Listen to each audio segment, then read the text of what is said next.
Hello hi नमस्ते mini ब्लॉगमध्ये सगळ्यांचं स्वागत आहे। तर आज सकाळच्या नाश्त्यासाठी मी पोहे बनवले होते। त्यासाठी कढईमध्ये तेल गरम करून घेतलं।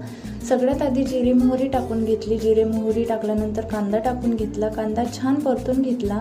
नंतर हिरवी मिरची आणि शेंगदाणे टाकून घेतले। सगळं छान परतून घेतल्यानंतर त्यामध्ये हळद टाकली। सगळे छान मिक्स करून घेतलं आणि नंतर त्यामध्ये भिजवून ठेवलेले पोहे घातले। पोहे छान फोडणीमध्ये मिक्स करून घेतले आणि त्यानंतर त्यामध्ये मीठ, साखर आणि लिंबाचा रस टाकून एकदा पुन्हा पोहे छान परतून घेतले। सगळ्यात शेवटी छान कोथिंबीर टाकली आणि सगळ्यांसाठी प्लेट्स काढल्या आणि नाश्ता एन्जॉय केला। अन्वीसाठी नाश्त्याला आज सॅरेलॅक्स बनवलं होतं। तिचं आईसोबत देवपूजा करणं सुरू होतं। तिला भरून दिलं आणि दुपारी लोणचं बनवायचं होतं, त्यासाठीची ही कैरी कट करून ठेवलेली होती। आजकाल अनुचं असं सुरू आहे की तिला खेळण्यांसोबत खेळायचं नसतं, दुसराच कोणता तरी कारभार करायचा असतो। सायंकाळी आम्ही एका कार्यक्रमासाठी गेलो, अनुसुद्धा सोबत होती।